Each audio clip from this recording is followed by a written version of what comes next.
Hello guys, இன்னைக்கு நம்ம பார்க்க போறது என்னன்னா மோர் குழம்பு. வாங்க பார்க்கலாம். ஒரு பவுல் எடுத்துக்கோங்க. இதுல அரை கப் தயிரை நம்ம சேர்த்துக்கலாம். தேவையான அளவுக்கு உப்பு சேர்த்துக்கோங்க. 1/4 டீஸ்பூன் மஞ்சள் சேர்த்துக்கோங்க.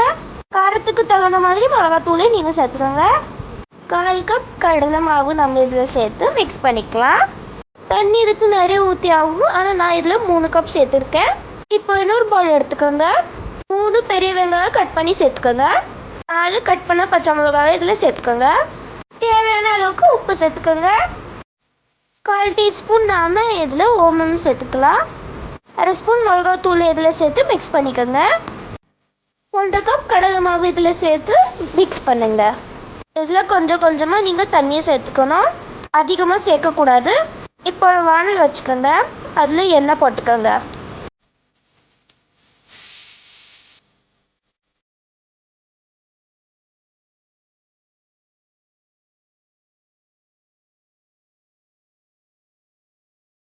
இதே மாதிரி நீங்கள் சின்ன சின்ன உருண்டையாக இதில் போட்டுக்கணும். அப்புறம் இதை ஃப்ரை பண்ணிக்கோங்க. ஹை ஃப்ளேமில் நல்லா ஃப்ரை பண்ணிக்கோங்க. இது கோல்டன் கலராக வரணும்.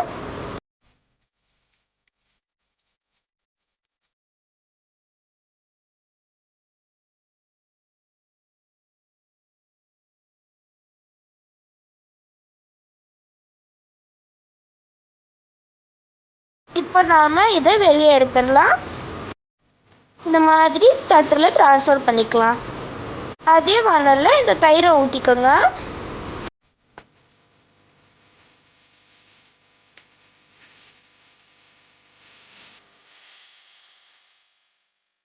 அப்புறம் இதை நல்லா பாயில் பண்ணுங்க. இதை ஹை ஃப்ளேமில் கொதிக்கிற வரைக்கும் நம்ம 10 நிமிஷம் இதை ஹீட் பண்ணிப்போம். அப்புறம் லோ ஃப்ளேமில் இது நல்லா நாம் 50 நிமிஷத்துக்காக கொதிக்க விட்டுறணும்.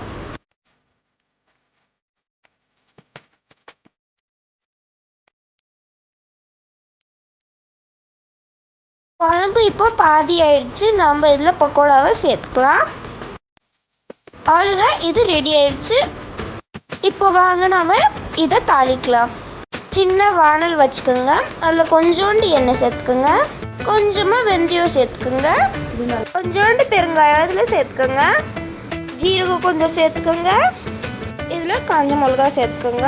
நான் காஞ்ச மிளகா சேர்த்துருக்கேன். உங்களுக்கு வேணால் நீங்கள் கருவேப்பிலை கூட சேர்த்துக்கலாம். 1/2 ஸ்பூன் மிளகாத்தூளை சேர்த்துக்கோங்க.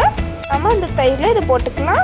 உங்களுக்கு எங்கள் வீடியோ பிடிச்சிருந்தா லைக் பண்ணுங்கள், ஷேர் பண்ணுங்கள், கமெண்ட் பண்ணுங்கள், சப்ஸ்கிரைப் பண்ணுங்கள். Bye guys.